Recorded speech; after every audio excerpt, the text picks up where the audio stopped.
I like to challenge people. I think I like the word demonstrating more than role modeling. The learning ability of AI is incredible. So I would be up for that experiment for sure.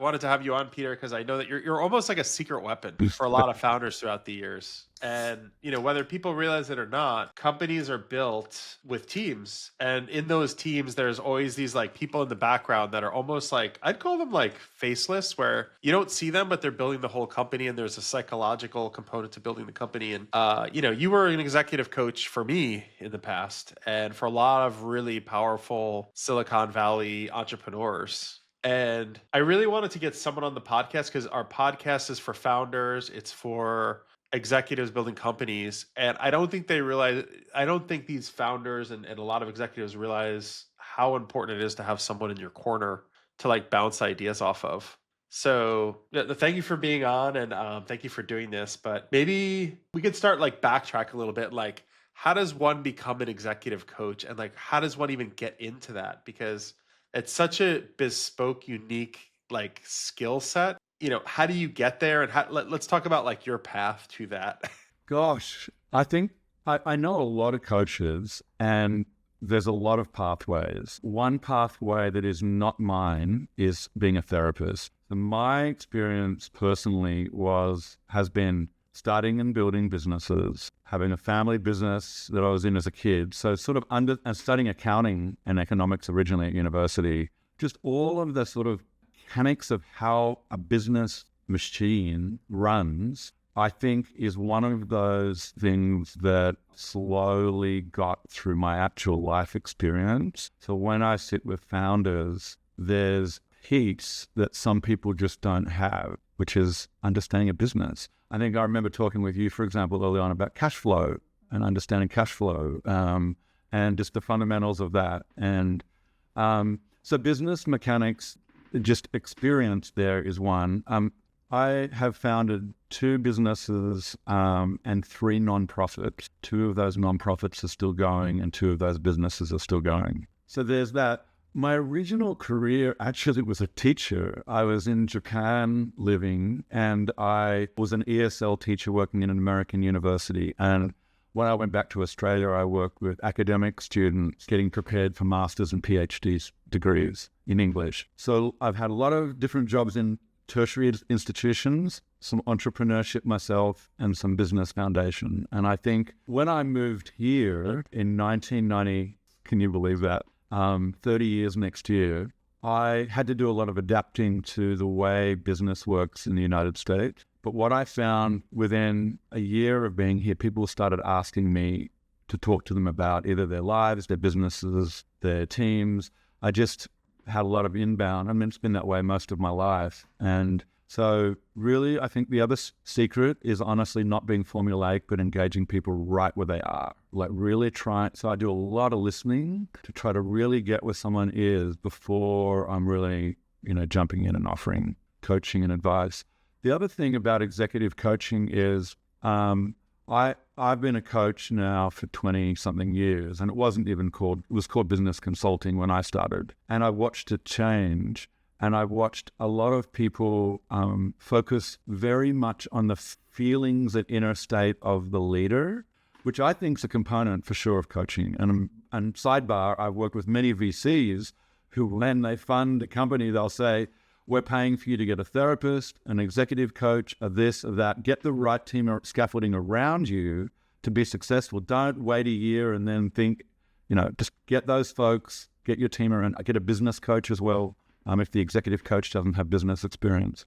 So that's some of the sort of foundations and how I got here. Why even move to Silicon Valley though? Like why, so you took this path, you were a teacher, it sounds like you took this journey starting companies yourself. Oh, I didn't mention I got a scholarship and came to the US and did a master's degree in international business. Kind of missed that bit.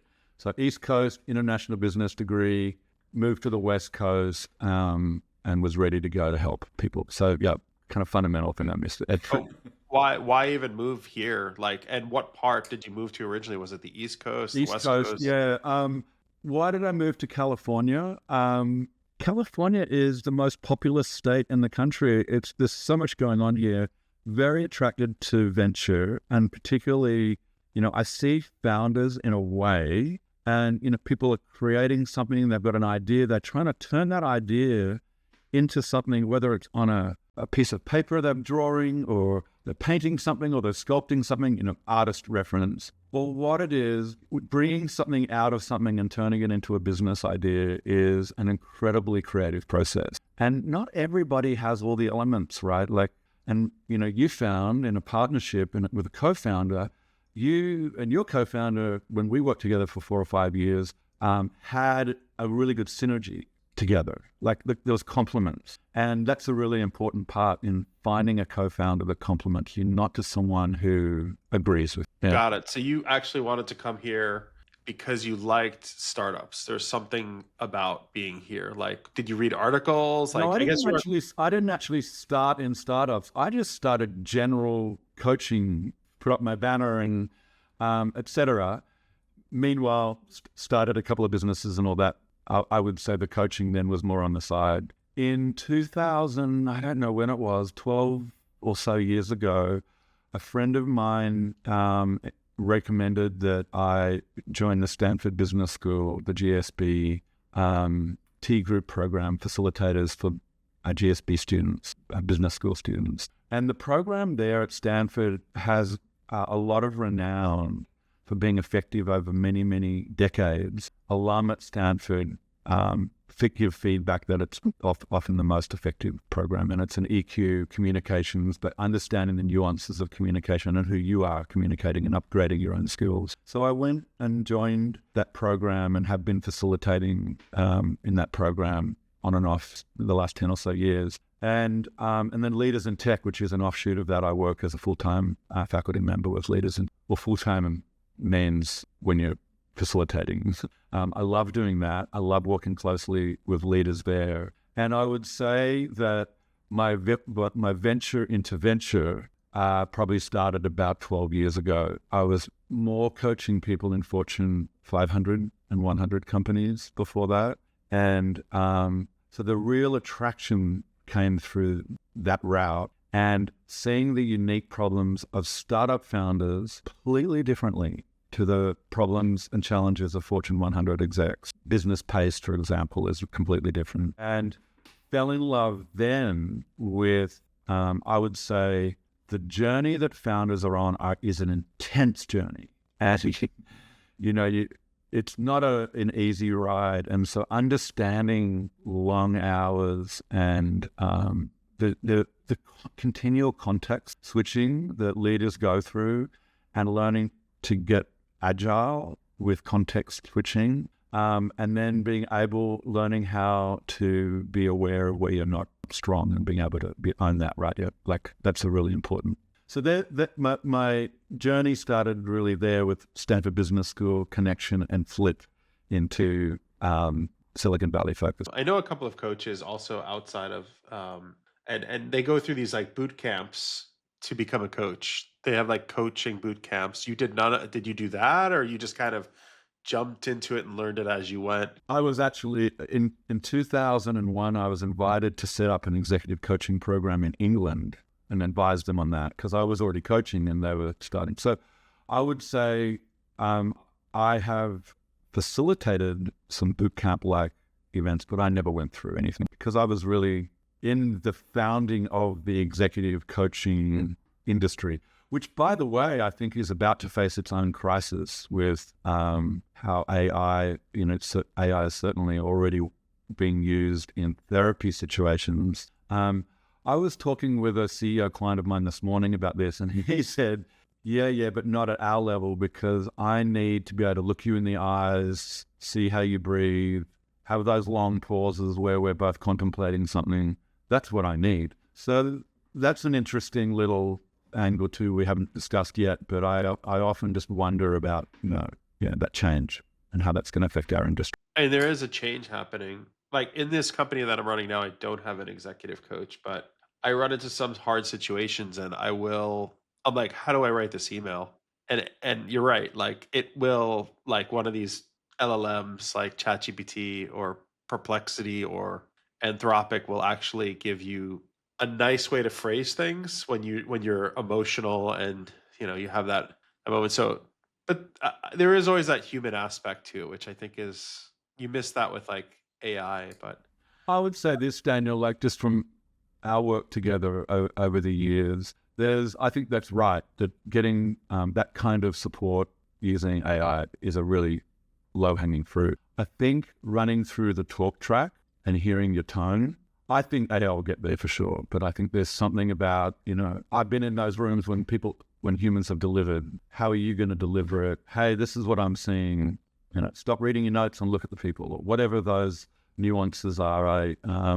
There's a Venn diagram here that we're exploring, I guess, where humans are needed and when AI can support us. right.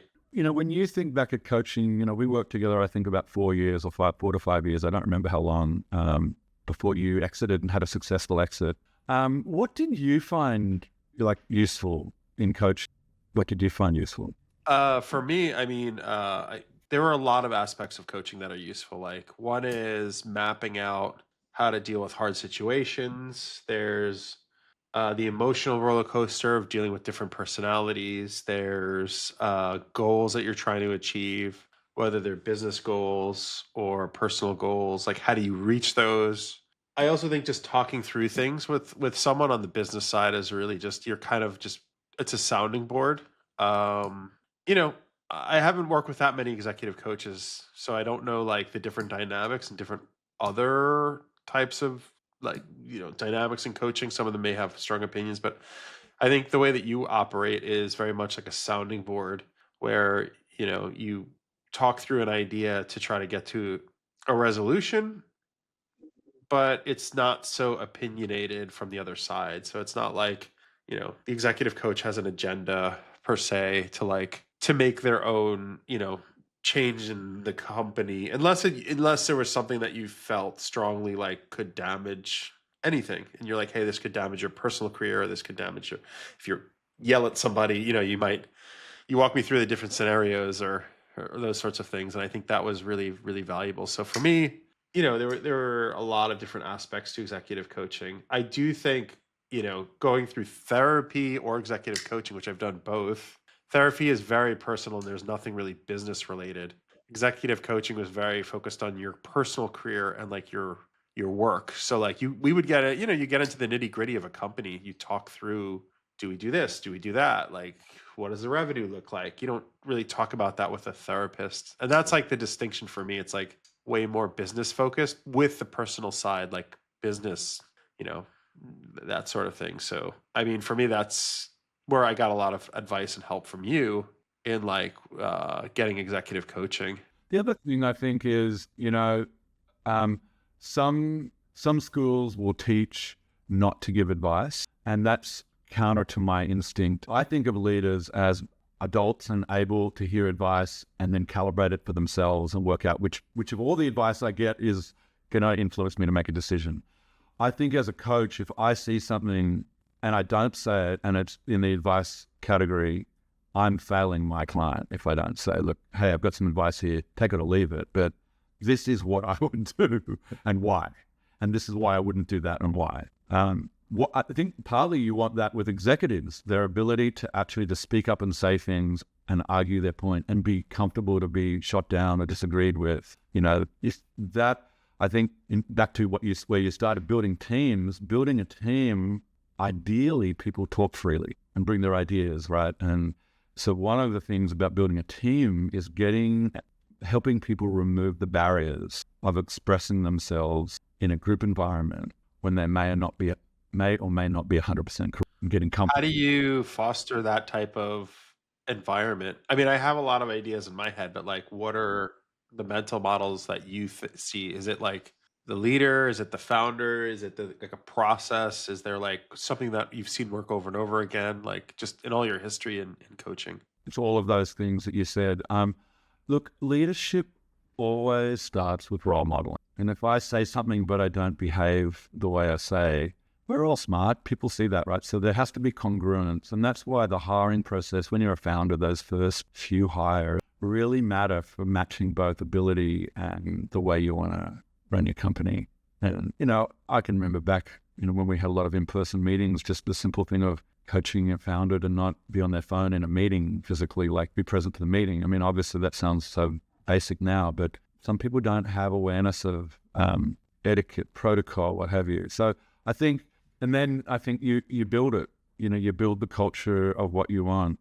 Most CEO founders that I've worked with, they will talk a lot about that with their new hires, like let's have open communication and really give feedback. Things are any way translucent or opaque. So if you start that way with your first 2 or 3 hires and you're all communicating that way, then as other people join, you're not trying to invent a culture, you're just living it from the beginning. So I think there's a lot of good leaders through the way they want to lead, the way they want to demonstrate their behavior. I like the word demonstrating more than role modeling. And I think you might have heard me use that many. Like, what are you demonstrating with this behavior? Gets people to think really like, oh, yeah, I am always doing it. Role modeling is almost like a parental figure. Yeah. Like you have to tell people. I think demonstrating is almost like showing someone this is how I do it. Yeah. And then they kind of replicate it. And then I think the next thing after that is creating an environment where people are comfortable to give feedback, which really means just talking about the impact of behavior, decisions, processes, being open to talk about that. When people start to get protective, an early sign that something's off, right? And so fostering that and working on that is really important.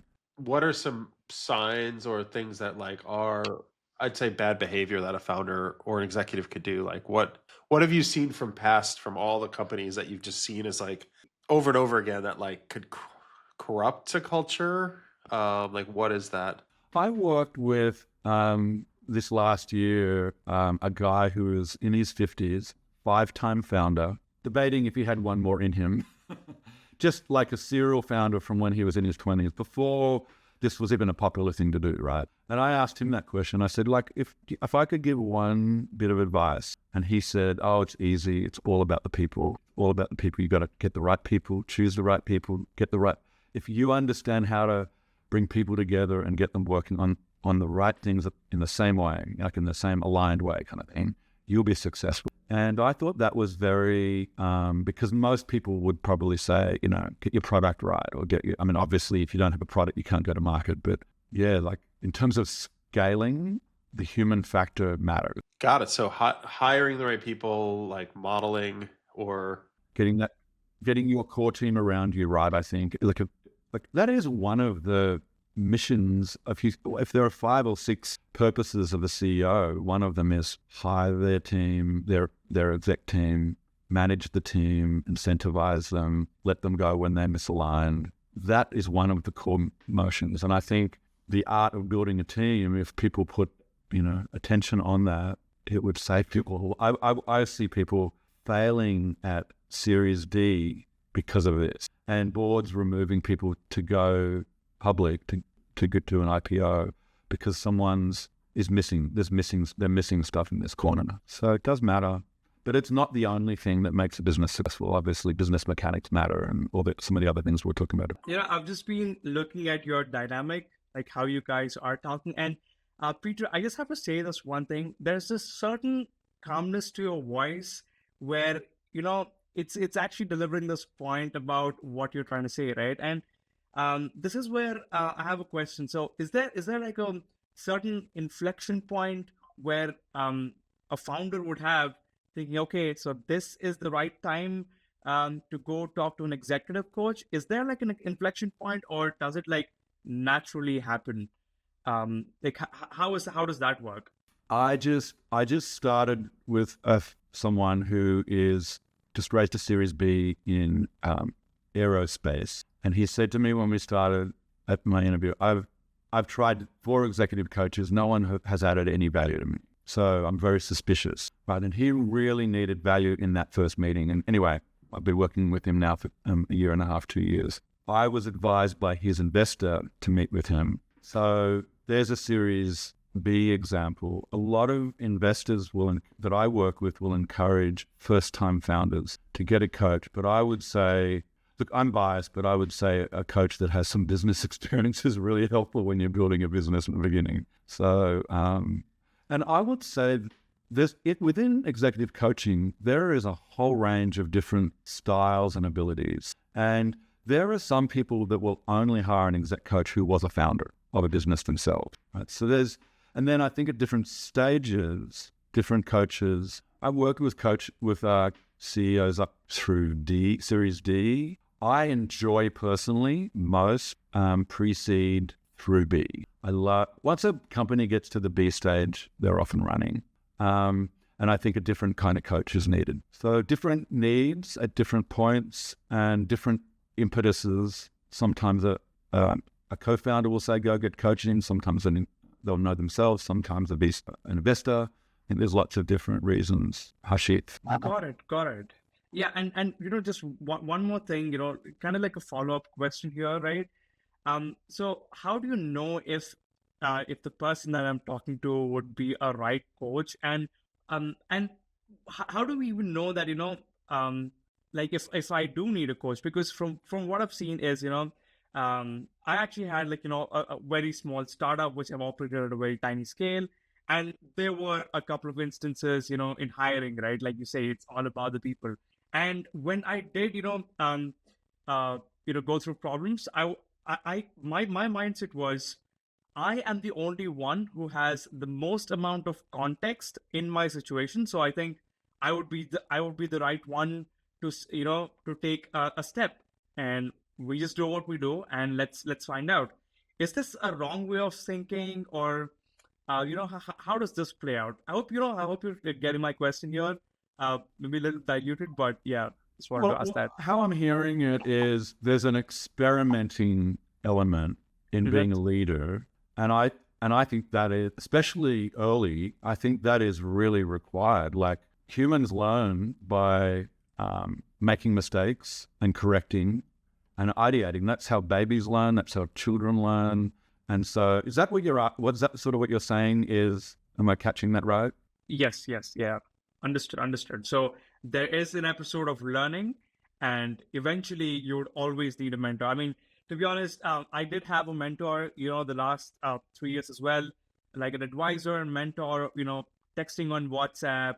And now I think Daniel's also a bit of a mentor as well, because, I work with Daniel. We are observing Daniel as a founder too. So I think that also helps. But I do understand what you're trying to say. There's a stage where a founder has to learn by himself, and then eventually they would want to talk to someone and express something that they really can't, just talk to themselves in their head, right? So is that there? Like, would people just go ahead thinking in their head without talking to someone? Does that also happen? Yeah. Is that like overthinking? You're onto something. So a lot of people say to me, "Wow, this is so weird. I'm getting benefit just hearing myself say the thing. Like you, Peter, are making me commit to words that are in my head, and just by getting them out of my head, I'm hearing how sound they are, for example, versus this swirl that can happen in self-talk world. Then it's outright, and the other thing I think, Harshit, is that I like to challenge people. So I'm not necessarily an agreeing coach. I'm interested in developing thinking and ideas, and I just see life as potential. Let's step into that, and that's what founders are doing all the time, every day. When you haven't got something and you're trying to create it, or you've got an idea, now you've created something, but it's like there's just constant moving into the unknown. Yeah, I just think appreciating that really helps. Founders are very sensitive creatures. How do you challenge them without them like getting upset and like getting angry over like a challenge? Like if there's some really hard topic, like how do you bring it up to them? And there's some that are really hard to work with, and then there's some that are probably really easy to work with. But like the really hard-headed founders that are, there is some abnormalities in a lot of founders because they're becoming founders. They're just hard-headed, like whatever. Some AI company in 2012 believes that we're going to do it, and they're just hard-headed, and the founder is just going to do this. Like, how do you deal with founders that are just like great founders, but like you want to challenge them.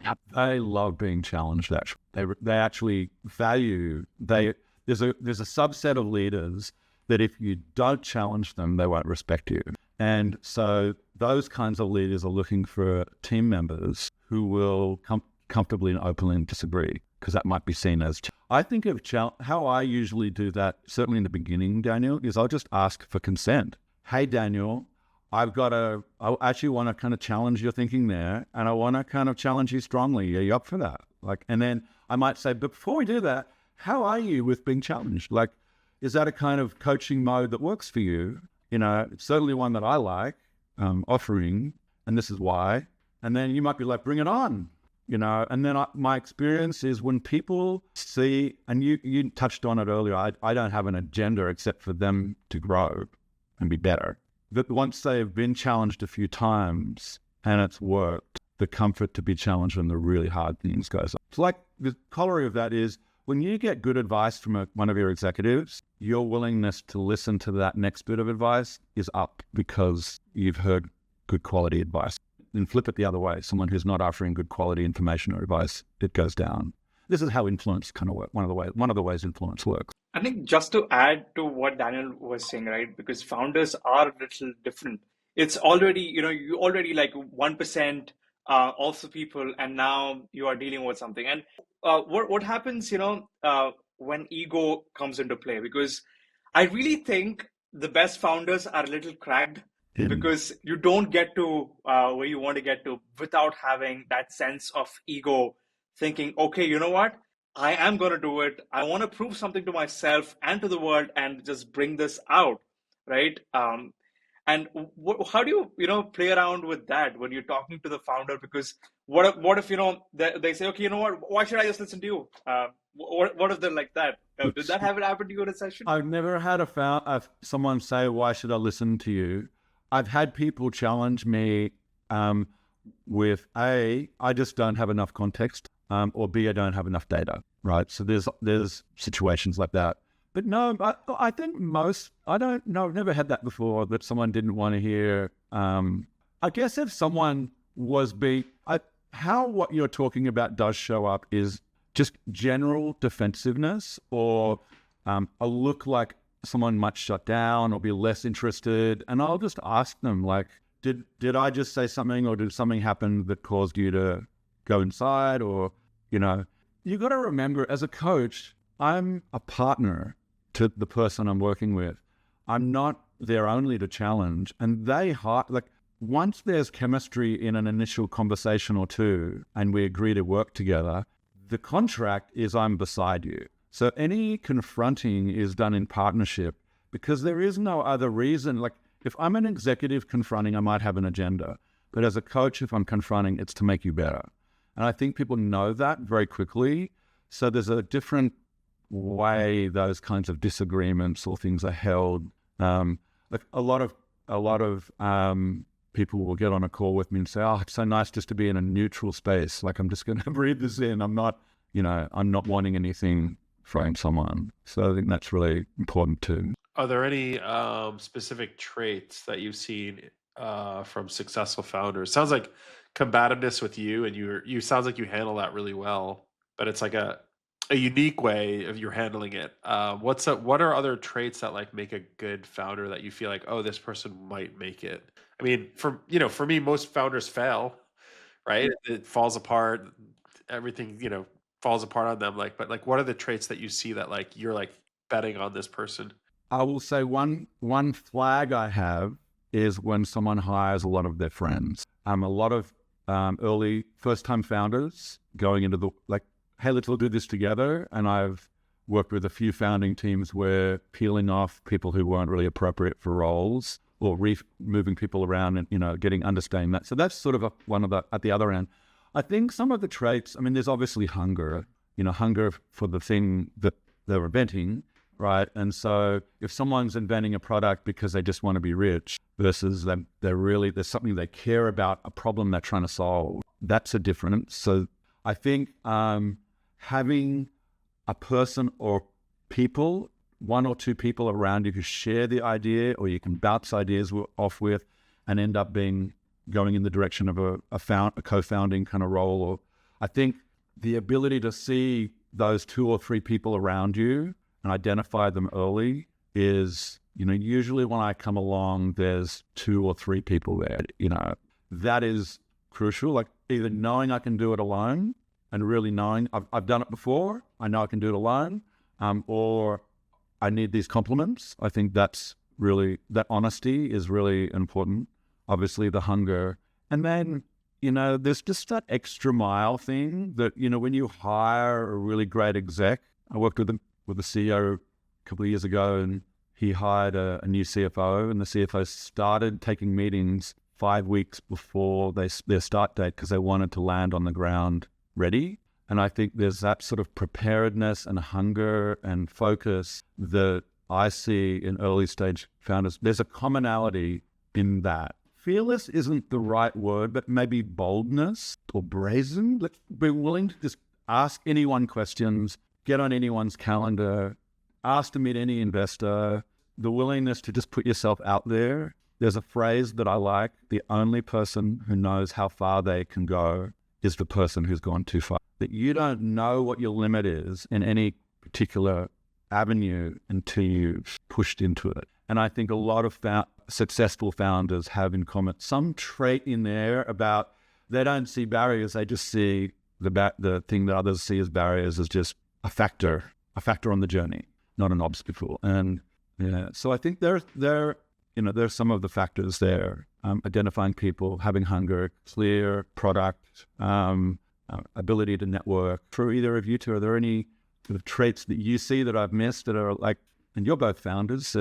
I was on a phone call last night with one founder, and the founder quit college, so his level of commitment was high. And then, I'm up all night, so I have a hard time sleeping. I start texting the guy at like 2 a.m, and he's responding. Right. And I'm like, this is abnormal. I'm like, the level of commitment from this person is abnormal. I'm like, that's a trait right there where, the person was beating themselves up. They're like, I don't know if I'm going to make it.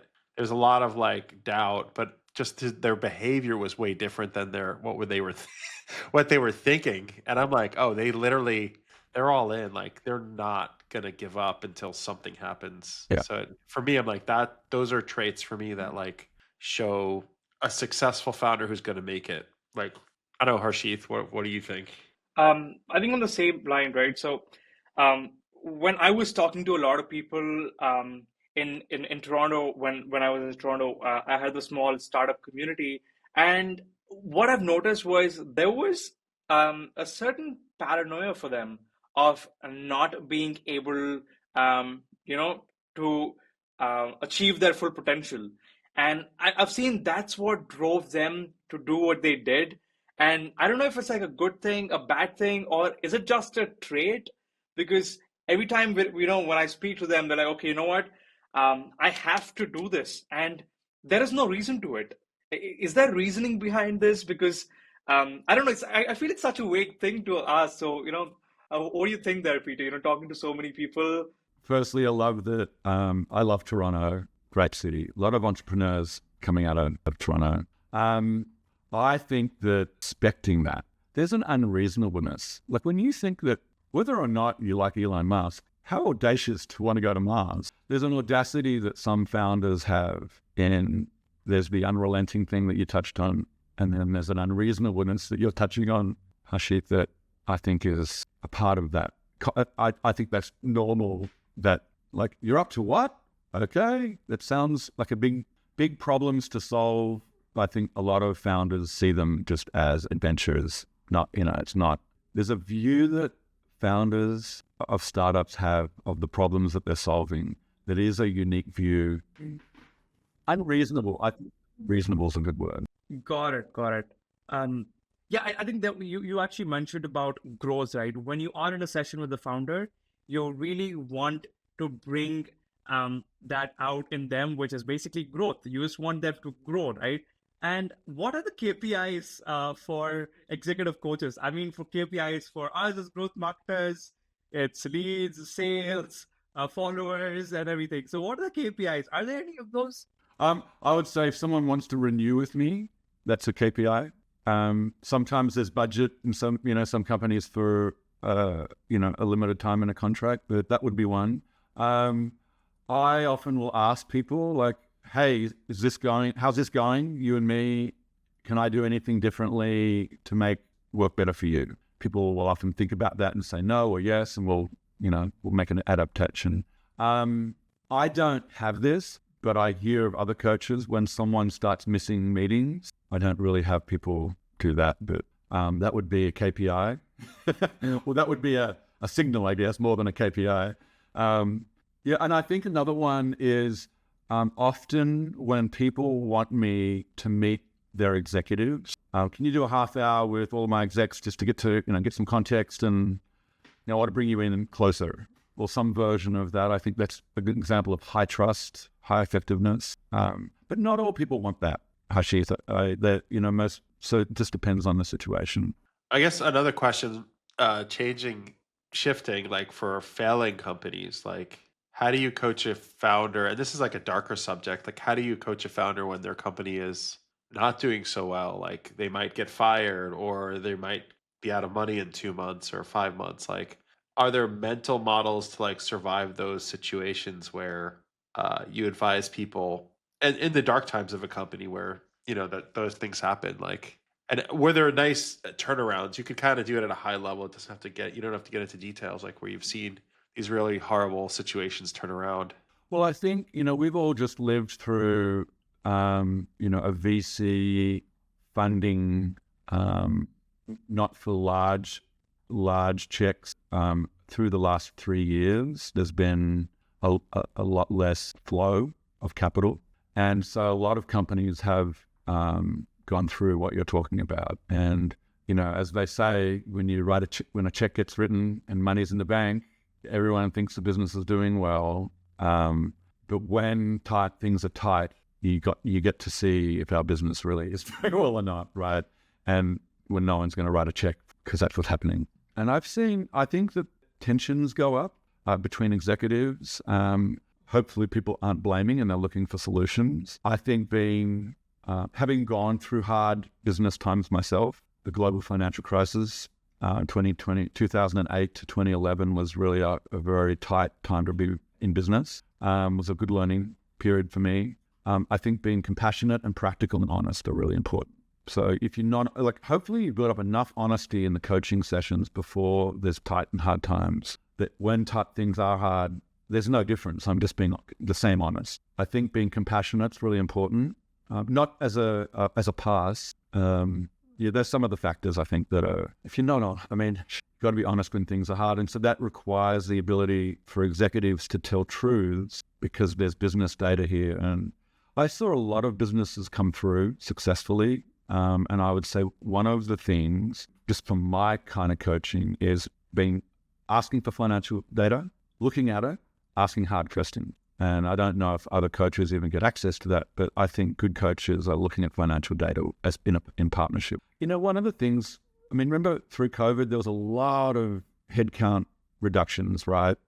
Some waves over 7 months, sometimes three rounds. And there was a lot of human management there, as well as financial management, managing runway through a crisis when no investor's going to write a check. And several businesses, I saw many people go out of business too, or mergers. A lot of change happened in the last 3 years, acceleration. And that's when the dance happens, really, if you think about it. And hard co-founder conversations, right? When there's those moments. You know that, Daniel, and that honesty is what gets you through. Got it. Okay. So low ego is needed in hard times. So it sounds like there was some stress last year or so from coaching for you for some of these companies. Fortunately, I wasn't going after a Series D or a Series B or a Series, F or whatever. It's been a tough time in the upper tier of companies. Do you think that's going to change soon? Do you think are we coasting into better times, or is it going to be hard for a few more years? What are your thoughts on? We're in a very interesting time. If you don't have AI in your company business plan, very few people are going to write a check. And And the sidebar of that is, everyone that had machine learning projects previously now calling them AI projects, and everybody not everybody, a lot of people are naming projects that they were doing, relabeling them as AI projects at the moment. So I think for investors, there's a lot of sifting going on to work out bona fide business plans in that realm. So that's one thing that we're in a sorting here of that. And then I think that the way VCs are now looking at businesses post from A on is even a little different. For example, in this last year, 2 companies that I work with that received Series A funding, that what was required of them was partly what was needed for a Series B business, i.e. having a product, being at market, having some numbers that are worth looking at. And I think, before you wouldn't get a B check unless you had some really solid numbers and obviously growth. And so some of that's translating down because people are wanting to manage risk. Very interesting, isn't it? The time we're in right now. I mean, a lot's going on federally with change, and then in the Valley, there's a lot of change. I'm imagining we're all investors too. Even I would write checks myself 4 years ago, 5 years ago, and I've been hesitant in the last 2 years to write a check. So the market has really shifted where it's not as pro risk. It's more cautious because of, I guess, the markets have just like really shifted where interest rates used to be really low. One of the challenges that I see is during the post-COVID period, to stay in business, startups had to focus on profitability, which they didn't do before. People would forego profitability for growth in pre-COVID. And so here are all these companies that have survived through this. They're profitable, but now getting back into a growth mode that would attract certainly a venture investor. Different. The other thing I've seen is private equity coming into venture rounds earlier than I did before, before. So have you seen that? Have you noticed that yourself? I mean, the markets have just shifted. I would say I'm not as plugged in as you to all those founders. I mean, I am plugged in some ways, but it's interesting to say it's hard to like go from profitable, scared to high growth, let's burn. Like, why is that shift so hard? It's easy to just take out your bank account and start spending. In my mind, it's like, I don't think it should be a problem. Is it just like fear, or the team is just demotivated, or is it like, it's like literally weaving into the culture, like don't spend, or like, what is it? Like when you're profitable, like why would it be hard to shift, get growth again? Like, why is that so hard? Yeah, I think that's the question. Like how to turn on that the growth engine is the question always, right? And I think a part of the other is managing outgoings, really having a tight look on expenses through this period. I've seen a lot of teams get down, like, conversation had very commonly is, what is the absolute leanest version of your team? Let's do, some headcount planning around that and just have that conversation as a thought conversation. And I think people are more precious, perhaps. Some roles and people are. And then the other thing is, when we're growing, it's easy to add divisions, extra products, and we'll lose the core, the very core thing. And I watched during COVID and post-COVID, a lot of businesses let go of those potential products down the line that are going to synergize with ours or whatever, and just get back to what do we do that's good, and what team do we need to do that? That's not a growth kind of motion. So I think getting out of that thinking, it's a contraction, survival thinking. And I think habits is a change of habits, but you need to have your good quarters to attract funding, right? And I'm really curious to see how those businesses that have been profitable for several quarters and are showing growth, what kind of funding is going to be, they're going to attract, in 2025. I'm excited to see capital moving more in this next year. I mean, yeah, that would be great if the markets changed. Yeah. My question was about AI itself, because we've already been talking about this so much, and it's about AI companions, right? What if I'm pretty sure someone's also going to create an AI executive coach as well. And from what you were talking about, you mentioned truth, honesty, communication, to sitting down with people. I feel all of this is communication, and 80 to 90% of communication is non-verbal. AI definitely cannot replace those non-verbal cues, right? So how would this dynamic play around in the next coming year? Because I'm pretty sure people would, want to talk to someone, and sometimes all they have access to is a software. Do you think it's going to do that, such a good of a job, or how is it going to evolve? From your perspective. Look, I have a lot of faith in AI, and I mean, I think I'm hoping as humanity we'll get our right guardrails there. I would not bet against it doing a really good job in executive coaching, right? So I would not bet against it.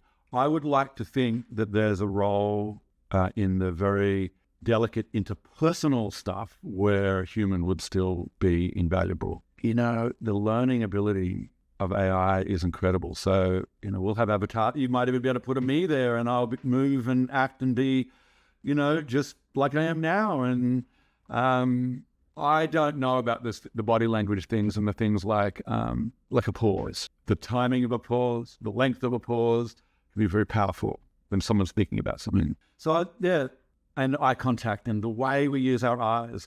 One of my clients is in robotics, and we talk about the ability of machines that cannot yet do the nuances of what fingers and skin can do. And I'm often aware, I wonder with coaching, what is it with eyes or mouth movement, or what is it that is going to be a human distinguishing thing that matters in this context? So I'm with you. I'm wondering about that too, Harshith. But I don't have a strong opinion that I'll be indispensable. I think that is so true, right, Peter? Because I don't think anybody really knows where it's heading, and we should never bet against this for sure. But I just have this question. Okay, it's a little direct question here. Okay, so let's say there's an AI agent, and this AI agent would basically replicate executive coaches, and it would just productize the executive coach and send it over to the founders. So let's say they approached you. Hey, Peter, we're going to make an AI agent of you, a working, talking AI agent, and you just, pay such and such dollars, and we're basically going to productize you. So would you be using that service and what do you think about this service too? Because basically you're multiplying yourself and you're leveraging. So yeah, that was my question there. That's great. Scaling myself. That makes the phrase scaling myself give a whole new meaning, right? Yeah, I would be up for that experiment for sure. And I'm thinking of a friend of mine, Carol Robin, who was a professor at Stanford, and she and David Bradbury wrote a book called Connect, which is bringing the Stanford touchy-feely leader into a thing that's in Leaders in Tech alive into a book so that people can read it. And someone created an AI agent using all of the data of everything that she's written, every paper she's written, all gathered. So there was a parameter for that AI agent to work in, and you could ask it a question to Carol, anything, and she was happy that it was pretty accurate. So my thing back to you would be hearing that is, if it's got my head on it and that matters, I don't know whose head is on it. But what's the data set that it's gathering from? It would be my question, because it wouldn't be me if it was answering. So I don't know if it matters if it's a me, if it's that experiment very much interests me in what value would it be to someone to be coached by an avatar using AI. To be continued, right? Yes. But we're up at the top of the hour, Peter. Thank you so much for doing this. This was really good. It was great catching up, honestly.